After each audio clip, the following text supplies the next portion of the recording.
하나님께로부터 보냄을 받으신 예수 그리스도께서 우리를 지금 주목하고 계시고 바라보고 계시고 또 우리를 다시 보내고 계심을, 그래서 나의 한숨을 기쁨으로 바꾸신 주님께 우리가 순종하며 살아갈 때 여전히 우리 가운데 그 하나님의 역사를 경험할 수 있음을 말씀을 통해서 여러분들과 나누고자 합니다. 여러분,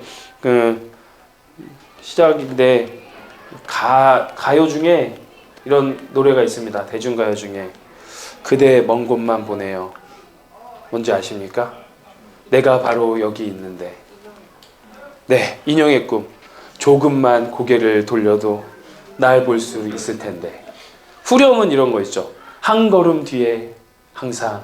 제가 정말 불러드리고 싶은데 막상 그러고 싶지 않고, 그래서 내가 있었는데 그대 영원히 나 볼 수 없나요? 뭐 이런 인형의 꿈이라는 대중가요가 있죠. 저는 오늘 이렇게 좀 보는 거에 대한 얘기로 좀 시작하고 싶습니다. 1절이에요. 예수께서 길을 가실 때에 날 때부터 맹인된 사람을 보신지라.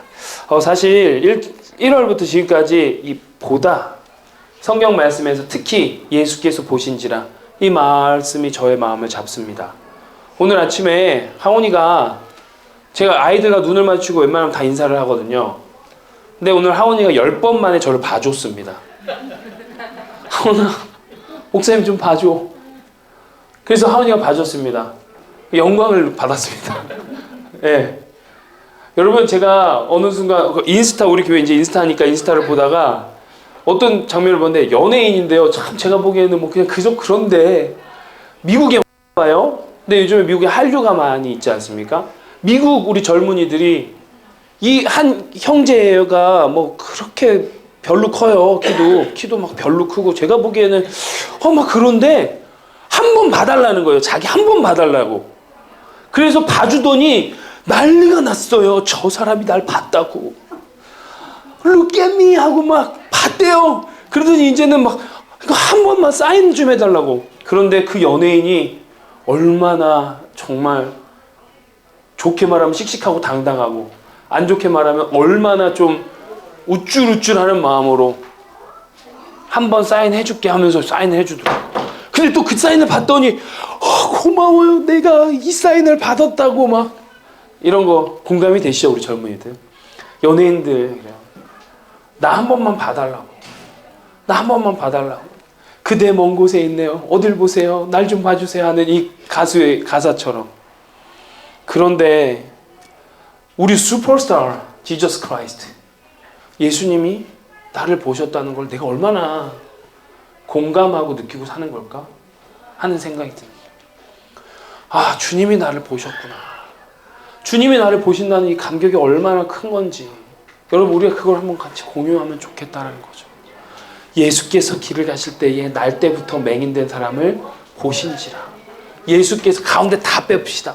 예수께서 보신지라. 이게 얼마나 큰 영광일까요?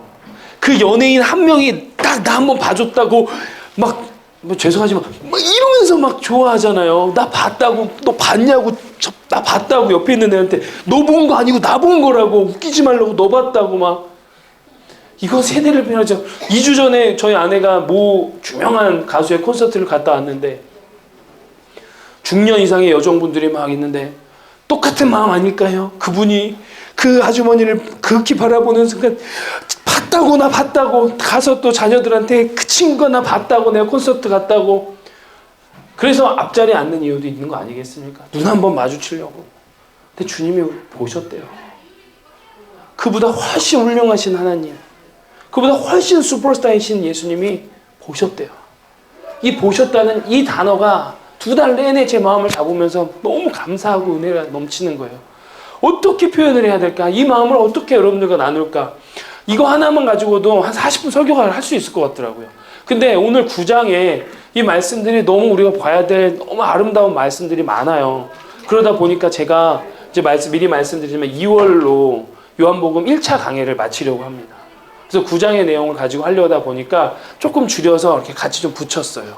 다음 주에 9장 말씀 한 번 더 보고 일단 1차 요한복음 강해는 정리하고 창립 예배 드리고 제가 휴가 갔다 온 다음부터는 창세기 강해를 하려고 합니다.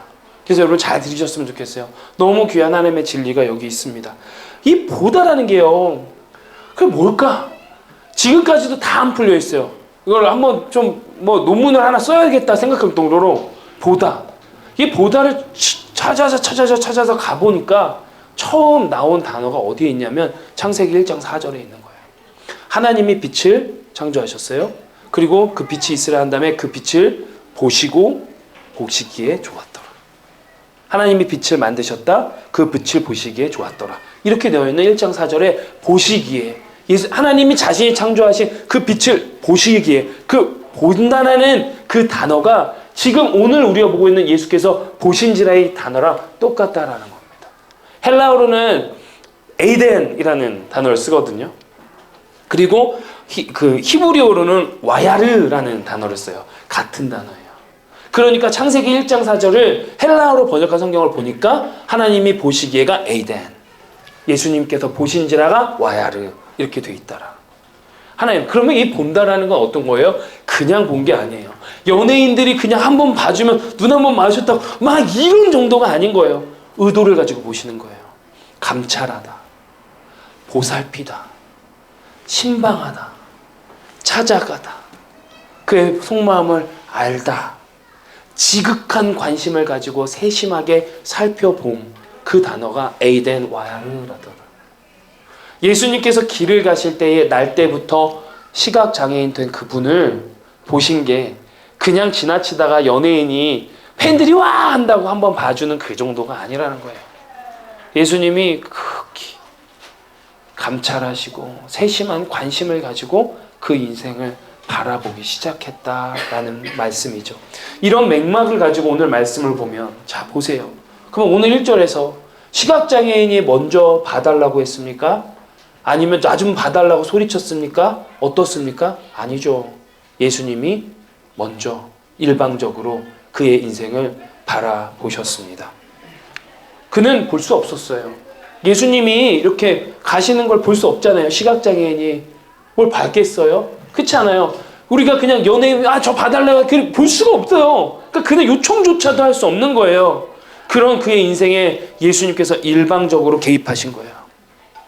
그리고 구원의 역사를 펼쳐 나가시는 거죠.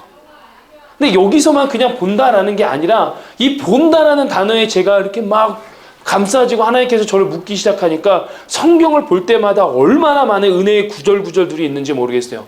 그 중에 제가 몇 개 들어볼게요. 여러분, 우리 요한복음 5장에 누구 나와 있었죠? 베데스다 연못가에서 38년 된 병자가 있었어요. 그 병자에게 예수께서 그 누운 것을 보셨다. 에이덴. 똑같은 단어. 그가 봐달라고 했어요. 예수님이 보셨어요. 여러분, 6장엔 뭐가 있어요? 오병이어의 기적을 행하시기 전에, 오병이어의 기적으로 수천 명을 먹이시기 전에 예수께서 눈을 들었어요. 큰 무리가 자기에게로 오는 것을 보셨어요. 이 부분에 병행 구절이 있는데요. 마가복음에는 조금 더 구체적으로 예수께서 나오셔서 큰 무리를 보셨어요. 근데 그 보심은 어떠한 보심이었냐? 목자 없는 양 같음으로 인하여 불쌍히 여기심. 그 유명한 컴패션이 여기 있는 거예요. 주님의 눈으로, 그 컴패션의 눈으로 보셨다는 거예요. 그런데 너무 아픈 건 우리가 이거 많이 절절하게 공감하지는 못해요. 예수님이 나를 보신 게 어떠한 사건인지, 예수님이 나를 바라봐 준 게 어떠한 사건인지, 여전히 한 걸음 뒤에 항상 내가 있는데 그대 영원히 날 볼 수 없나요? 하는 외사랑과 짝사랑으로 나를 바라보고 계시는 거 아니고 여러분들 그렇게 바라보고 계신 건 아니십니까? 예수님 여전히 여러분들에게 사랑의 속삭임을 하는데 그대여 먼 곳만 보내요. 나 여기 있어요. 그 슈퍼스타 예수님이 말씀하시는데 그 은혜가 절절히 느껴지나요? 이거와 별개로 또 마태복음에서는 9장에서 꼭 같은 말을 합니다. 무리를 보시고 불쌍히 여기시니 무리를 보셨대요. 여러분들을 보셨대요. 불쌍히 여기셨고 그들이 목자 없는 양과 같이 고생하며 기진함이더라. 이것을 아파하셨대요. 아신다 하는 겁니다. 또 볼까요? 또 제시할 수 있어요. 여러분, 요한복음 8장에는 무슨 말이 나오죠? 가늠한 여인이 나왔어요. 가늠한 여인을 보셨어요. 그리고 그에게 뭐라고 했죠? 나도 너를 정죄하지 아니하노라. 손을 내미신 주님. 그 보다 예수께서 바라보시다. 예수께서 보시사, 예수께서 바라보시고, 예수께서 보시고, 예수님이 나를 보셨으나 예수님이 여러분들을 보셨기에 우리가 여기 있음을 믿습니다. 예수님이 여러분들의 인생에 주목하셨기에 여기에 있음을 믿습니다. 근데 앞에 말했던 그 대중가요 가사 깊이가 있는 게 뭔지 아세요? 예수님 아무나 안 보세요. 예수님 지금도 안 보시는 분이 있다니까요.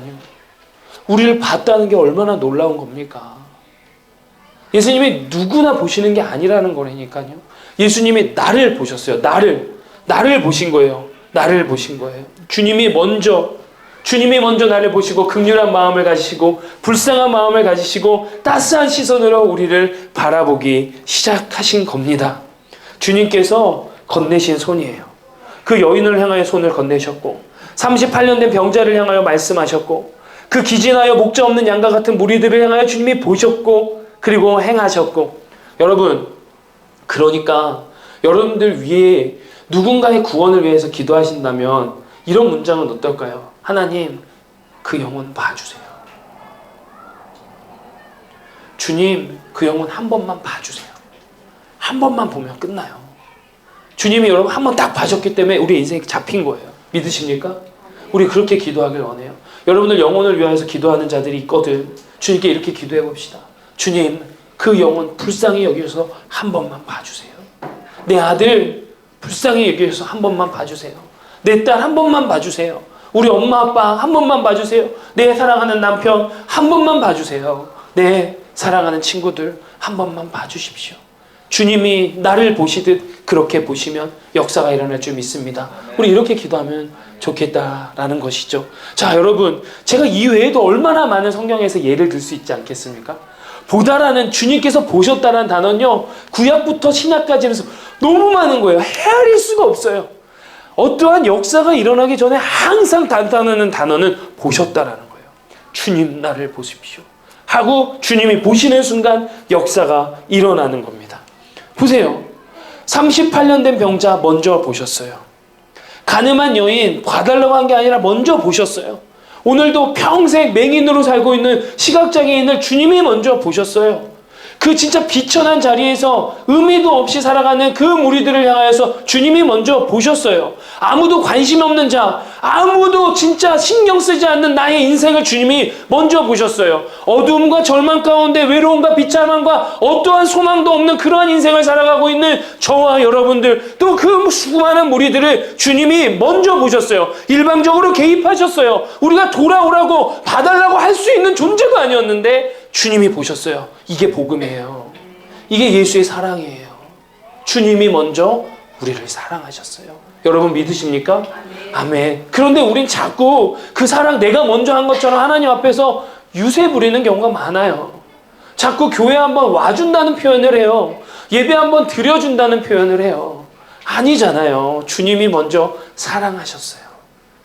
우리는 그 어떤 사랑도 할 수 있는 존재가 아니었습니다. 그렇기에 요한일서 4장 10절은 이렇게 얘기합니다. 사랑은 여기 있으니 우리가 하나님을 사랑한 것이 아니요 먼저 하나님이 우리를 사랑하사 우리 죄를 속하기 위하여 먼저 화목제물로 그 아들을 보내셨음이라. 믿으십니까? 아멘. 하나님이 먼저 우리를 사랑하셨습니다. 하나님이 먼저 우리를 사랑하신 겁니다. 모태신앙이라 할지라도 어느 인생의 지점에 우리는 주님을 만납니다. 아, 주님이 나의 구원주이구나. 어떠한 경우인 간에 자연스럽게라든 어떻게든 간에 우리 마음 가운데 어느 시점을 지나서 우리는 예수님을 확신하게 됩니다. 그를 구세주로 받아들이게 됩니다. 그를 용납하게 됩니다. 내 삶으로 초청하게 됩니다. 나의 마음으로 확 끌어안게 되는 지점이 분명히 있습니다. 이게 우리가 하는 겁니까? 아니죠. 성령 하나님께서 우리의 어두운 영을 뜨게 하셔서 진리의 영을 보내주시고 바람을 일으켜서 위로부터 거듭남의 역사를 일으켜 주시는 거예요. 이게 복음이에요. 먼저 사랑하셨기 때문에 또 먼저 그렇게 행하여 주신 거예요. 그러니까 뭐 이런 거 있잖아요. 이런 이야기들 있잖아요. 한 자매가 아니면 한 형제가 인생의 깊은 굴곡과 골짜기와 어두움을 지나고 있는데 어떠한 경과와 어떠한 방법과 어떠한 뭐 그런 거 우연을 가장한 필연으로 교회에 왔는데 딱 들어왔더니 아예 앞에서 찬양인도 하는 목사님이 찬양을 하는데 어쩜 그렇게 내 인생을 향하신 얘기야 라고 하면서 눈물을 주룩주룩 흘렸다는 얘기들 많이 접하지 않습니까? 그 목사님이 그 인생을 어떻게 알고 그 곡을 선택했겠습니까? 모르잖아요. 그 목사님이 저가 찬양인도 하는데 그런 경우 많거든요. 제가 찬양인도 했는데 그 찬양이 너무 좋아서 죄송하지만 저는 당신을 몰라요. 그런데 하나님의 역사하심으로 그 찬양을 사용하셔서 위로하시는 거 아니겠습니까? 설교도 마찬가지입니다. 그렇게 저 설교를 이렇게 듣다가 감사하게 은혜 많이 받았어요. 그리고 오늘 목사님 말씀에 제가 위로가 되었습니다. 그래요. 알긴 알지만 새로 오신 분들이 가끔 그 말씀을 듣고 주님을 만났다고 하시는데 아이고 죄송하지만 제가 그 인생을 어떻게 아냐고요. 저는 아무 공이 없어요. 하나님이 그저 우리를 사용하셔서 그 지점에 위로하시는 거 아니겠습니까? 맞지 않습니까? 아니 제 설교가 그렇게 쉽지는 않잖아요. 짝깍 졸다가 딱 깎으면 맥이 끊겨가지고 저 뭐지? 이럴 경우들이 많을 거라고요. 마찬가지 않습니까? 예, 제 설교가 그렇게 뭐 또 재밌지도 않아 사실. 그렇기 때문에 뭐 그런 설교를 듣고 진짜 오늘 나를 딱 겨냥해서 나에게 딱 하시는 말씀이었어. 천만에 죄송하지만 전 진짜 그대를 모릅니다. 하나님이 이 말씀을 통하여 역사하시는 거잖아요. 하나님이 보시니까 그런 거예요.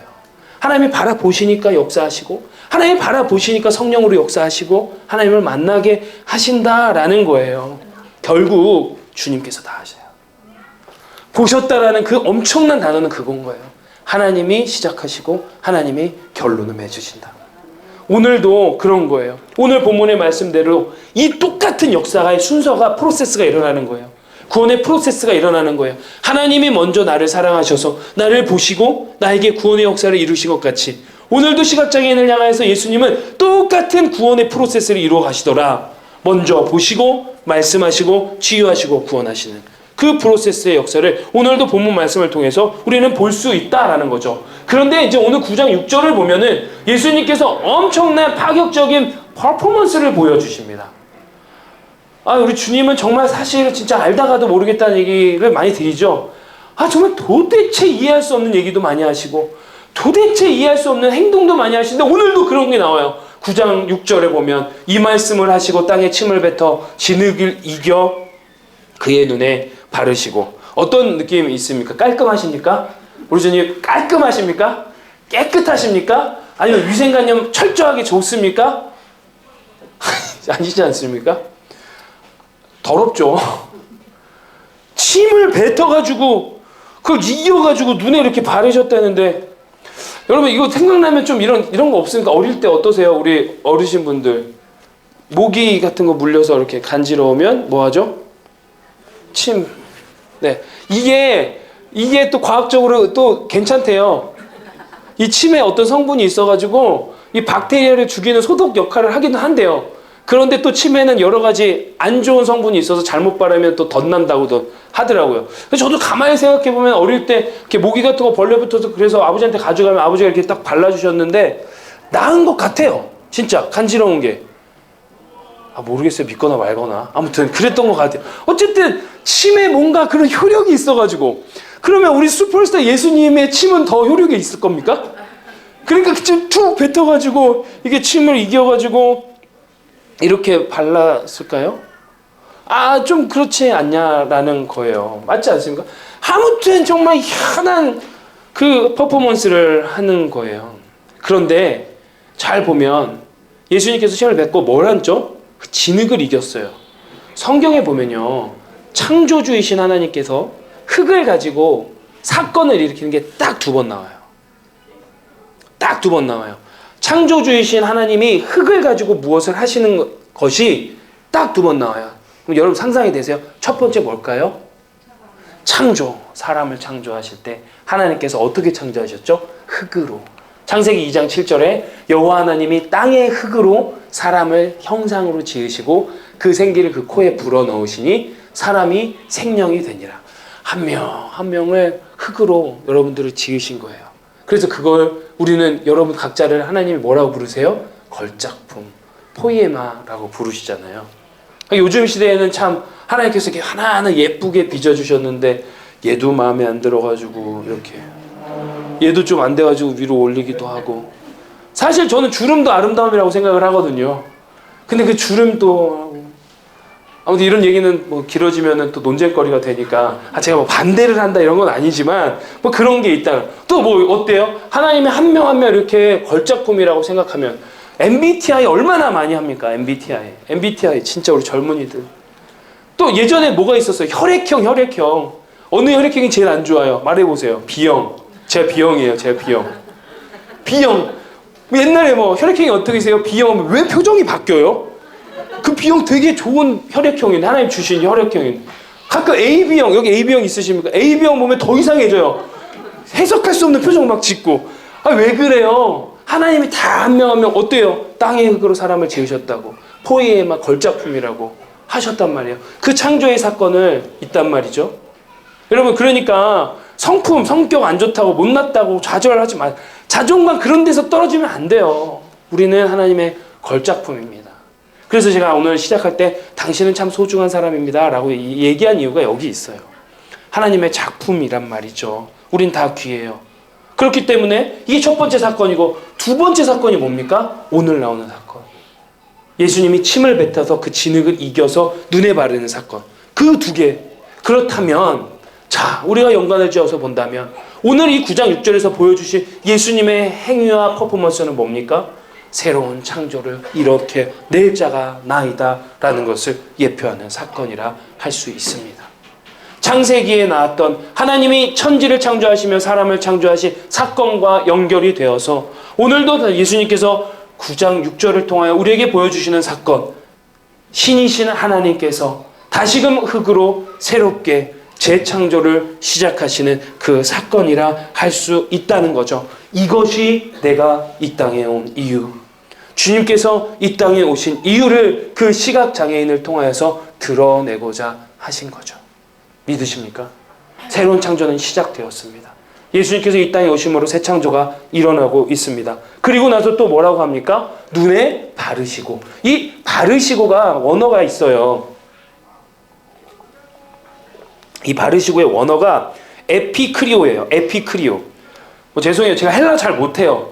근데 우리가 그 문맥을 더 알기 위해서 제가 좀 말씀드리는 거예요. 늘 말씀드리면. 에피크리오예요. 에피크리오는 두 단어가 붙어진 단어예요. 에피, upon, 뭐뭐 위에. 크리오, 뭐니까? anointing. 크리오가 anointing이에요. 크리오의 그 원어가 따라서 뭐가 나와요? 크리스토, 예수 그리스도가 나오는 거예요. 그러면 위에 기름을 부다라는 원뜻이 있는 거예요.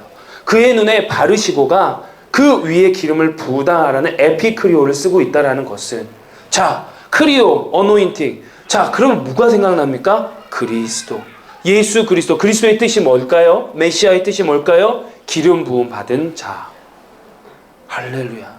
기름 부음 받은 자. 그 예수 그리스도께서 기름을 붓는 겁니다. 다시 한번 구원의 역사를 예표하고 계시는 거죠. 이 시각장애인을 통하여서 말입니다. 기름 부음 받은 자가 우리 가운데 기름을 부으십니다. 그리고 7절에 얘기하시죠. 이르시되 실로암 못에 가서 씻으라 하시니 실로암은 번역하면 보냄을 받았다는 뜻이라. 이에 가서 씻고 밝은 눈으로 왔더라. 세 번째 실로암 뜻이 뭐랍니까? 보냄을 받았다. sent. 누가 보냄을 받았죠? 예수 그리스도께서 성부 하나님으로부터 보냄을 받았어요. 실로암은 예수님을 상징합니다. 보냄을 받은 예수께 가서 씻으라. 예수께 와서 구원을 받아 영생을 누려라 하는 삼중적 예표를 6절과 7절에서 하고 계신 거죠. 이해가 되셨으면 좋겠어요. 실로암 물에 가서 씻어라. 예수님이 실로암 보냄을 받으신 주님께 와서 고침을 받으라. 자, 이런 의미가 있는 오늘의 본문입니다. 근데 질문이 하나 있습니다. 아까도 말씀드렸지만 성전 근처에서 구걸하며 평생 살아온 그 사람이 결국 왔다 갔다 시각장애인이 다녔던 길은 어디였겠어요? 다른 길을 많이 가지 못하지 않았을까요? 지금처럼 기술이 발달해서 지팡이가 발달했던 것도 아닐 것 같은데요. 그렇다면 그는 집과 성전 앞까지만 왔다 갔다 했던 차일 거랍니다. 맞지 않습니까? 그거는 누가 봐도 명백할 것 같지 않습니까? 다른 어떤 덧길을 갈 수가 없는 자입니다. 보지를 못하니까요. 그런데 더군다나 앞을 볼 수 없는 시각장애인에게 침을 퇴하고 데펴놨는데, 죄송해요. 한 번만 더 좀 더러운 얘기인데, 이게 진흙을 이겨서 뱉을 정도면 침을 그냥 퇴하고 뱉어야겠습니까? 아니면 여러분 양이 좀 돼야지 되게 진흙이 될 거 아니에요. 양이 좀 돼야 그게 진흙이 이겨서 받을 거 아닙니까? 그리고 그게 끈적끈적할 정도면, 표정, 미안해요. 그래서 제가 말씀을 양해, 생각을 해야 돼. 그 정도로 하려면은, 뭐 이렇게 해가지고 뱉어야 될 거 아니겠냐고요. 그렇게 해가지고 시각장애인 진짜 못 본다고 좀 무시하는 거예요? 시각장애인 못 본다고 뭐 그냥 아무나 막 하는 겁니까? 그런 거 아니지 않습니까? 그런데 예수님이 그렇게 굳이 해서 눈에 눈을 발랐어요. 거기다가 더군다나 길이라고는 내가 거기 집에서 여기까지밖에 모르는 사람한테 어디요? 실로암 가가지고 씻으라는 거예요. 그거 어떤 요구세요? 언뜻 보면 너무 무례하지 않습니까? 언뜻 보면 시각장애인을 배려한 게 아무것도 없지 않습니까? 침을 얼굴에 뱉는 것도 너무 모욕적인데 말도 안 되게 사람들이 밟고 있는 그 흙을 짓이겨서 또 바르기까지 하고, 근데 그거를 떨어뜨리시라고 또 가서 그 실로암에 가가지고 씻으래요. 그러면 그 장애인은 어떻게 가야 됩니까? 이렇게 가야 됩니까? 아니면 이렇게 가겠습니까? 이렇게 가야 되는 거예요. 근데 또 그 길이가 얼마나 될지를 모르지 않겠습니까? 그리고 그 시각장애인이 그 알지도 못하는 길을 더듬더듬 가면 얼마나 진땀을 흘리며 가겠어요. 안 그렇습니까? 혹여나 모르는 길 넘어질까봐, 발에 더 처할까봐. 그런데도 아내들은 그 침으로 바른 진흙 더러운데 이걸 또 떨어뜨리면 안 되니까, 넘어지면 이거 또 떨어뜨리면 어떡하지? 별 상상이 다 될 것 같은데요. 근데 주님 가서 보래요. 신랑 가서 씻으래요. 너무 궁금해요. 그 불편함을 왜 하필이면 그 사람한테 하겠냐 이거예요. 이게 우리 세상 말로 너무 비효율적 아니냐고요. 효과적이지 않지 않습니까? 그렇게 우리 젊은이들이 얘기하는 efficiency, efficient하지 않아요. 효율적이지가 않아요. 맞지 않습니까? 적은 인풋을 넣어서 많은 아웃풋을 내려고 하는 세상의 논리랑 너무나 안 맞는 거 아니냐고요. 그렇지 않습니까? 그럼 더 생각해봐요. 제가 아까 전에 예수님이 보셨다는 많은 예들 중에 38년 된 병자 예수님이 뭘로 고치셨어요? 말씀. 우리 수가성 여인에게도 뭐라고만 했어요? 말씀. 우리 그 가늠한 여인에게도 주님은 어떻게 하셨어요? 그냥 말씀으로 회복시키셨어요. 맞죠? 사실 우리 가나의 혼인잔치도 가만히 생각해보면 예수님 뭐 하신 게 없어요. 맞죠? 말씀. 다 말씀으로 했어요. 그러면은 시각장애인은 더더군다나 말씀으로 좀 해보시면 안 되냐고 하는 거죠. 이게 우리가 말하는 효과, 효율 아닙니까? 근데 예수님 너무 효율적이지 않은 것 같아요. 어떻게 생각하세요? 저는 너무 궁금했어요.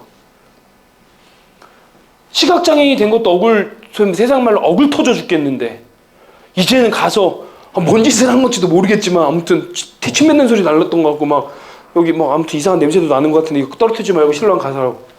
그러면 이 7절에 이게 보면 씻으라 하시니 이에 가서, 이렇게 되면 여러분들 착각할 게 시간적으로 타임 프레임상으로 굉장히 짧은 시간에 일어나는 사건이 아닐 거예요.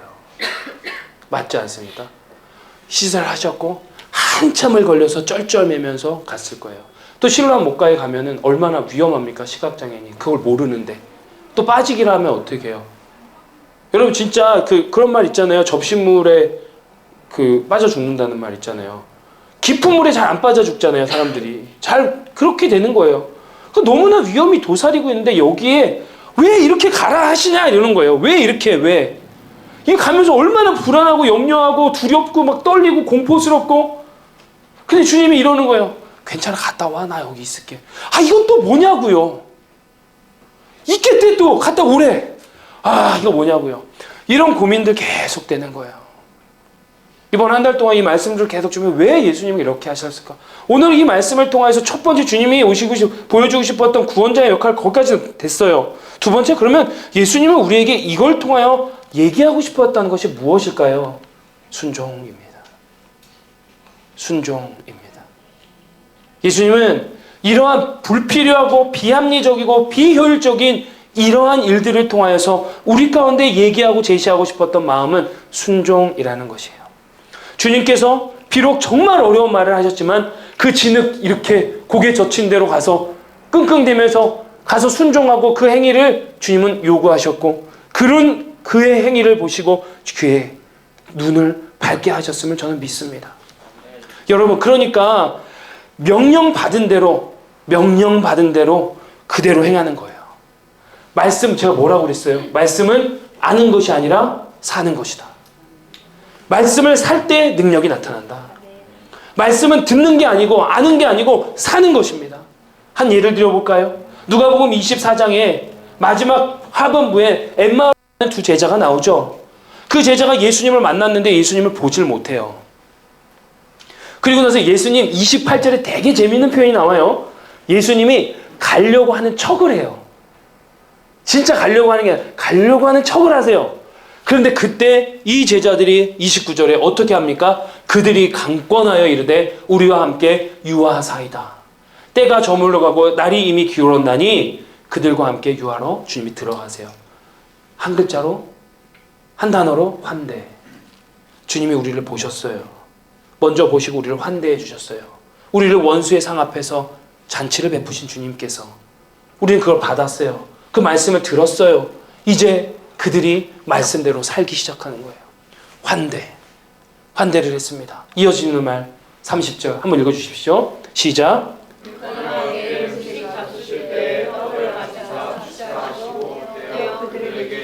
환대하고 식사하기 시작해요. 마지막 정말 중요해요. 더 씩씩하게 좀 읽어주십시오. 시작. 그들의 눈이 밝아져 그인 줄 알아보니 예수는 그들에게 보이지 아니하니라. 보이십니까? 아멘. 예수님을 환대할 때, 말씀을 살아내기 시작할 때 그들이 비로소 주님을 보기 시작해요. 말씀은 아는 게 아니에요. 말씀은 사는 거예요. 말씀은 듣고 끝내는 게 아니에요. 말씀은 사는 거예요. 오늘도 여러분들께 너무 여러분들 놓고 기도합니다.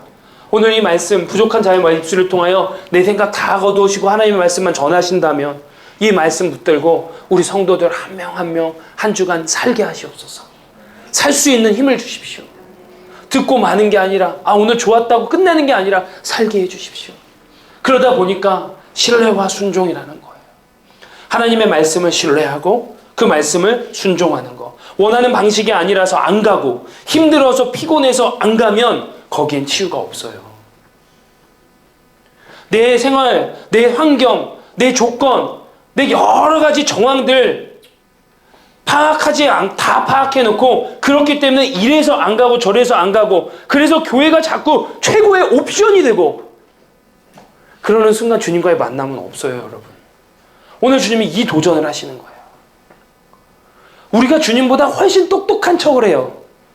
근데 우리 그러지 않아요. 주님이 우리보다 훨씬 똑똑해요. 그럼 우리의 생각대로 이해가 안 되고 내가 원하는 방식이 아니라 하더라도 주님이 훨씬 더 똑똑하다는 신뢰를 할 수 있다면, 그 신뢰를 가지고 순종을 할 수 있다면 우리 삶 가운데 역사는 일어나는 믿습니다. 근데 그게 안 되니까 역사가 일어나지 않는 거죠. 던져봐야 나를 구원하시는 걸 알아요. 던져봐야, 내 몸을 인생에 던져봐야 하나님이 나를 이렇게 끌어안으신다는 걸 안단 말이죠. 근데 던져보지 않은데 어떻게 하나님의 일하심을 알겠습니까? 와, 이건 내 방법이 아닌데요. 와, 이건 진짜 아닌데요. 그러니까 세상의 이치대로 자꾸 따라가는 게 맞지 않겠습니까? 저부터 잘 사고 나야 내가 그걸 도울 수 있지 않겠습니까? 우리가 특별헌금을 하는데 우리 형편이 진짜 닿는 대로 헌금하기를 원하는 것이 주님의 마음일진데, 아니에요 주님, 그래도 제가 오늘 이 정도 살고 나야 그 다음에 하겠습니다 하면 그냥 거기에서 끝이라는 거예요. 마음 다해서 그 마음의 순종이 일어나고 주님, 제가 가진 최선을 다해 한번 올려드립니다. 그때 예수님이 역사하심을 믿습니다. 그걸 우리가 오늘 이걸 통해서 봤으면 좋겠다는 거예요. 세상이 얼마나 그래요. 제가 여러분들께 이렇게 영원한 생명이 여기 있습니다. 주님께 오십시오. 그러니까 이 세상에 좀 집중하지 마시고 집중해야 할 것에 집중하십시오. 수고하고 무거운 짐진 자들아 다 내게로 오라, 내가 너를 쉬게 하리라. 나의 멍에와 짐을 지라. 주님은 분명히 말씀하셨어요. 그러니까 자꾸 주님의 멍에와 짐을 져야 되는데 집중해야 할 것에 집중하지 못하고 집중하지 않아야 할 걸 자꾸 매몰되다 보니 예수 그리스도의 역사와 예수 그리스도의 능력이 우리의 삶 가운데 일어나지 않는 거 아니겠습니까? 분명히 주님은 이 세상에 집중하지 말라고 하는데, 오늘을 살라고 하는데 자꾸 내일을 걱정하고 내일 모레를 걱정하고 심지어는 10년 후를 걱정하고 막 20년 후도 걱정하고 막 그러시더라고요. 내일 하나님 데려가실지도 모르겠는데. 이게 주님의 응첨인데 세상의 관점으로는 얼마나 무모합니까? 예수님이 순종하라는 말이 얼마나 무모합니까? 그렇게 된 많은 크리스찬들이 교회라는 세팅 안에서요, 어떤 착각을 하냐면 순종이라는 것에 부정적인 느낌을 가져요. 순종하라고 하면은 약간의 거부감을 느껴요. 그러니까 그냥 믿음이라는 것을 어떻게 하냐면 지적인 동의나 감정적 동의로 끝내버려요. 근데요, 믿음은요, 반드시 뭐가 하나가 붙어 있냐면요, 순종이 붙어 있는 거예요. 진짜 믿는다는 것은요, 순종을 같이 하는 거잖아요. 그러면 내가 순종하지 않는다는 건 진짜 믿음인가 고민해 봐야 된다는 거죠. 순종, 믿음을 믿는다면, 믿는 신자라면, 믿는 성도라면 순종은 되게 자연스러운 반응일 뿐입니다. 그러나 믿음을 그렇게 지적인 동의와 감정적 동의로 만드는 순간 내 신앙을 삼류신앙, 유치한 신앙으로 만들어 버리는 거죠. 자, 그럼 이제 봅시다.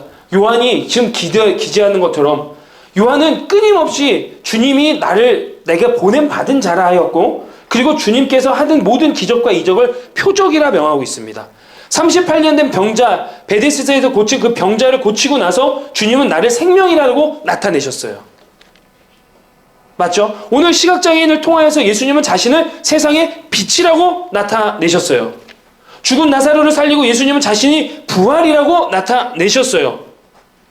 특히 실로암이라는 연못으로 보냈어요. 내가 보냄받은 자인데 나에게 와서 고침을 받으라고 예시하는 사건이에요. 그렇다면 이러한 사건들이 정황이 이렇게 된다면 오늘 우리가 이해되지 않는 방식과 퍼포먼스로 이 자를 고치시는 목적과 의도를 우리가 알게 될 수 있지 않습니까? 그렇기 때문에 나한테 이러한 순종 왜 이렇게 해요? 쟤한테는 안 그러는데?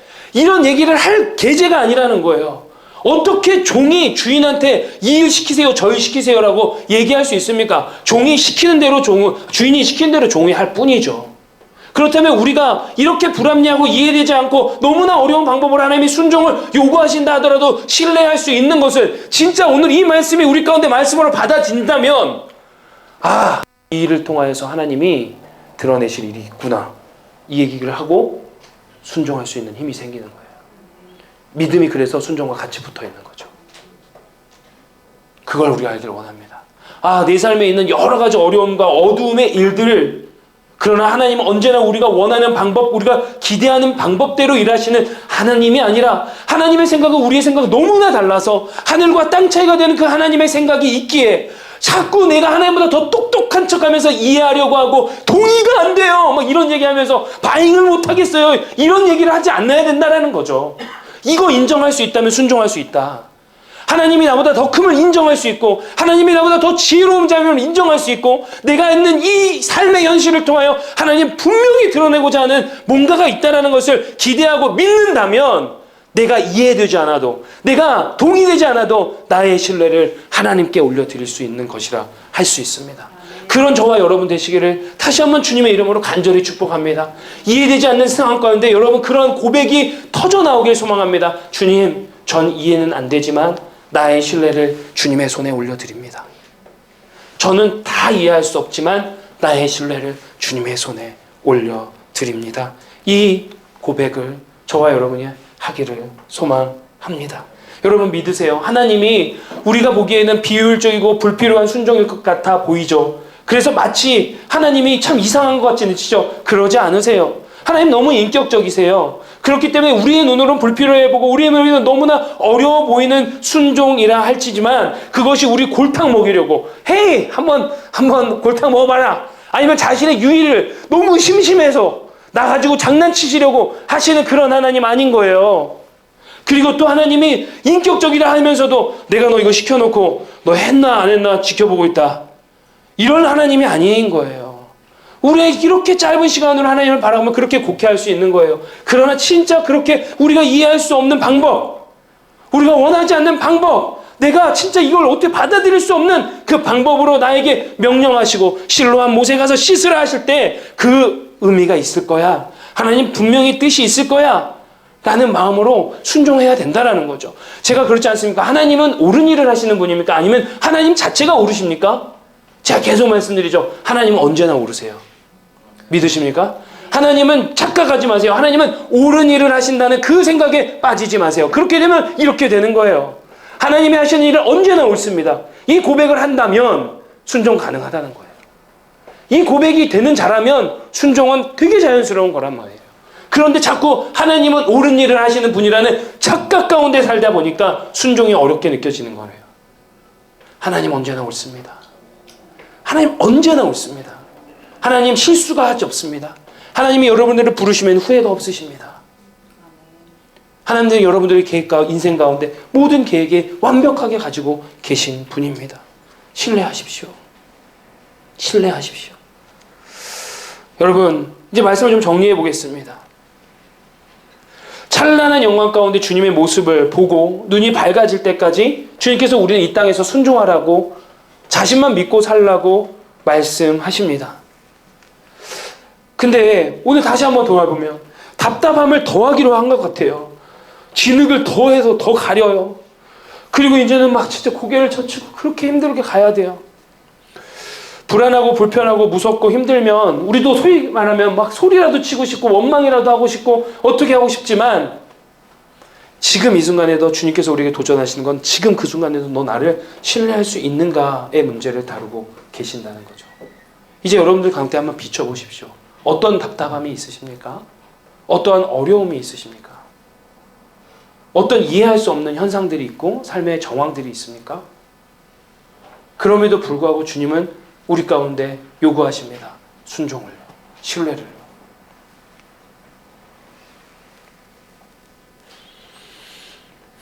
오늘 말씀에 비추어서 순종을 한번 정의해 볼까요? 그럼 어떨까요? 순종은 뭐예요? 순종은 눈에 침을 뱉은 것 같고 고개를 젖히고 무겁게 한 걸음씩 떼어야 하는 그 불편함에도 우리의 발걸음을 한 발짝 한 발짝씩 떼는 것 같죠. 그게 우리는 순종이라 할 거예요. 다시 한번요. 순종을 정의하면 순종은 눈에 침을 뱉은 것 같고 고개를 젖히고 무겁게 한 걸음씩 떼어야 하는 불편함에도 주님의 약속을 믿고 믿음으로 견디는 것입니다. 그것이 순종이에요. 믿음으로 견디는 거예요. 약속의 말씀을 붙잡고 끝까지 세상의 소리를 듣지 않고 목자 되신 주님을 따라가는 거예요. 여러분, 제가 3분 메시지를 얼마 전에 나눴는데요. 마태복음 말씀으로 오늘 말씀 정리해 봤으면 좋겠어요. 예수님이 세리 마태, 레위라 하는 마태를 부르시는 장면이에요. 예수께서 그곳을 떠나 지나가시다가 마태라 하는 사람이 세간에 앉아있는 것을 보시고 이르시되 나를 따르라 하시니 일어나 따르니라. 저는 이 말씀 볼 때마다 거의 매번 울어요. 10수년 전에 제가 3분 메시지에서 남겼지만 더 바이블이라는 어떤 영화 시리즈를 기독교 방송에서 풀로 다 했는데 그거를 빼먹지 않고 다 봤습니다. 이걸 DVD를 사서 근데 못 구했어요. 근데 그 장면에 이 장면이 거기에도 나와요. 세리 마태가 레위가 세관 업무를 보고 있어요. 세금을 걷고 있어요. 그런데 그때 예수님이 여기서도 뭐래요? 보셨대요. 먼저 보셨어요. 그리고 그에게 가셨어요. 그리고 말씀하세요. 나를 따르라 하시니 일어나 따르니라. 그 영화에서는요, 이 마태가 눈물을 흘리고 주님을 따라요. 여러분, 뭐 들으셔보셨지만 올해 교회 다니신 분들은 세리가 어떤 사람이었는지 존재인지 아시겠지만 굉장히 외로운 자 아닙니까? 다 창녀, 세리 뭐 이렇게 얘기하지 않습니까? 예수님이 창녀와 세리와 밥 먹는다고 사람들이 비판하지 않습니까? 다 외면하는 자예요. 아무도 와서 말 걸지 않는 자예요. 매국노라고 손가락질하는 자예요. 그 외로움의 인생을 살며 견뎌가는 자예요. 어쩌면 결혼을 했을 거면 내 자식과 내 처를 살리기 위해서 나는 그러한 질타와 어려움을 겪음에도 불구하고 견디며 사는 자예요. 한없이 외롭고 한없이 나에게 말 걸어주는 자가 아닌 나. 오히려 나한테 말 걸면 부정하게 될까봐 사람들이 나를 피하고 있는 그 상황 정황 가운데 예수님이 보셨어요. 저는 그래서 이 보셨다는 말이 너무 좋아요. 예수님이 그를 보셨어요. 아무도 보지 않는 그를 보셨어요. 그리고 말씀하세요. 따르라고. 그러자 마태의 세리는 어떻습니까? 일어나 따르니라. 이 병행 구절을 다른 데를 보면 뭐라고 말씀하셨다고 했죠? 자신의 모든 것을 버리고 따르니라. 그럼 자신의 모든 것을 버린다는 게 계속 이제까지 오늘 우리가 말씀 나눴지만 주님이 요구하시는 순종인데 그게 세상적으로 맞는 겁니까? 합리적인 겁니까? 효율적인 겁니까? 효과적인 겁니까? 아니죠. 비효율적이고 무모하고 맹목적이고 위험하고 비합리적인 그 순종을 주님이 요구하시는데 마태는 왜 따를까요? 자, 그렇다면 저는 오늘 쭉 시간을 들여서 주님이 우리에게 순종을 요구하신다고 해서 여러분께 도덕적이거나 윤리적인 어떤 행동을 강요하고 강조하려고 드리는 말씀이 아니에요. 정리하는 거예요. 순종해야 해요. 신뢰를 올려드려야 돼요. 근데 여러분들 힘으로 될 것 같습니까? 제발 부탁하는 건 오늘 이 설교를 듣고 나아갈 때 그래 내가 정말 순종해야지 그 마음으로 안 가시길 소망해요. 잘못된 설교예요. 우리는 순종할 수 없습니다. 우리는 순종 자체가 안 되는 천성적으로 죄된 속성을 갖고 있는 자들입니다. 그렇다면 우리는 어디에서 그 해결책을 찾아야 되냐? 제가 왜 이 말씀을 드렸냐? 예수님께서 보셨어요. 그러면 그 세 시각장애인이 갔다 왔어요. 그럼 저는 그때 어떤 걸 느끼냐면 예수님이 계속 보고 계셨어요. 실로암 못에 가서 씻으라 하니 그가 가서 씻었을 때 예수님이 가만히 계셨을까? 아니라는 거죠. 예수님 보고 계세요. 가, 괜찮아. 지난주에 이어서 오늘도 똑같은 말씀이에요. 우리 딸이 어두운 데 못 갑니다. 아빠 거기 있어? 나 여기 있어. 휘인아 가가지고 1층에 가가지고 뭐 좀 가져올래? 컴컴해서 못 가겠어. 괜찮아. 아빠가 보고 있어. 그럼 우리 휘인이가 즉시 순종하고 가요. 그러면서 물어요. 아빠 거기 있어? 여기 있어. 걱정하지 마. 그리고 휘인이가 제가 가져오라는 걸 가져옵니다. 여러분, 순종은 이런 거예요. 예수님께서 마태를 보셨어요. 내가 너를 본다. 내가 너를 본다. 내가 너를 주목하고 있어. 내가 너를 바라보고 있어. 주님 거기 계시죠? 네 주님 가볼게요. 가는 거예요. 이게 우리 순종의 근원이 돼야 될 줄 믿습니다. 여러분 넘어져도 그러니까 예수님 보고 넘어지세요. 예수님이 보고 계세요. 넘어져도 괜찮아 일어나. 그리고 우리 순종하는 거예요. 할렐루야. 명쾌해지십니까? 내 힘으로 안 됩니다. 자꾸 우리는 이제까지 말씀을 듣고 순종해야지. 아니요. 안 돼요. 절대 그럴 수 없어요. 우리 힘으로 할 수 없어요. 마태가 어떻게 자신의 모든 것을 버리고 따랐겠어요? 주님이 보셨기에, 주님이 나를 보고 계시기에 나는 갑니다. 그것만 알면, 주님 나를 보고 계신다는 그 믿음만 있으면 난 갑니다. 그렇기 때문에 믿음은 받아들이는 거예요. 뭘 하려고 생각하지 마세요. 주님을 받아들이십시오. 여러분들을 바라보고 계시는 그 주님을 바라보십시오. 주님 나를 보고 계시기에 내가 갈 수 있습니다. 주님 여기 계시기에 내가 순종할 수 있습니다. 주님 내 손 붙잡아 주시기에 내가 또 갈 수 있습니다. 주님 나 보이진 않지만 내 손 꽉 잡고 있기에, 내가 내 손을 놓는다 하더라도 주님 내 손목 잡고 있기에 나 갈 수 있습니다. 주님이 보시니까요. 저 이거 잡고 갑니다. 오늘 이 말씀을 통해 이거 잡으시길 소망합니다. 주님이 보고 계십니다. 주님이 보고 계십니다. 그렇기 때문에 주님이 보고 계시면 신뢰와 순종도 주님이 책임지십니다. 그것만 잡으십시오. 신뢰와 순종 올려드리십시오. 우리를 부르시는 주님의 은혜 기억해 보시란 말이에요. 시각장애인과 마태에게 임한 그 은혜가 지금 우리에게 있었고 지금도 있음을 꼭 기억하셨으면 좋겠습니다. 지금도 여전히 우리를 향하고 계시고 보고 계시는 주님을 기억하셨으면 좋겠어요. 그것을 우리의 삶으로 알게 될 때 우리도 자연스럽게 마태와 같은 순종, 시각장애인 같은 순종이 일어날 수 있단 말입니다. 주님의 빛이 들어오면 돼요. 그럼 보여요. 창조주의 빛이 들어오면 그가 창조한 빛이 보이는 거예요. 그것만 되면 돼요. 오늘 기도 제목은 이거 붙잡는 거예요. 주님, 저에게 빛을 비춰주십시오. 제가 그래서 주님이 저를 보고 계신다는 거 알게 해주십시오. 주님이 나에게 한순간도 그 눈동자를 띄고 있지 않다는 것을 알게 해주십시오. 그래서 제가 하나님 앞에 이해할 수 없는 순간에도 신뢰와 순종을 올려드릴 수 있게 하여 주시옵소서. 주님 여전히 우리를 바라보시고 사랑으로 말씀하시는 거예요. 그렇기 때문에 그 사랑의 음성을 반응해 보십시오. 어떻게 예수님 말씀하십니까? 실로암 못에 가서 씻으라. 이건 무모한 명령이 아니에요. 예수 그리스도의 사랑의 초청입니다. 실로암 못에 가서 씻으십시오. 여러분들 삶에 실로암 못에 가서 씻으십시오. 그 사랑을 느껴보십시오. 한 주간 우리 주님의 빛이 의지하며 그 사랑의 음성 의지하고 그 속삭임 의지하며 살아가는 저와 여러분 되시기를 주 예수 그리스도의 이름으로 간절히 축복합니다. 아멘. 우리 함께 찬양해 볼까요? 나의 한숨을 바꾸신 주님을 찬양하는 찬양이에요.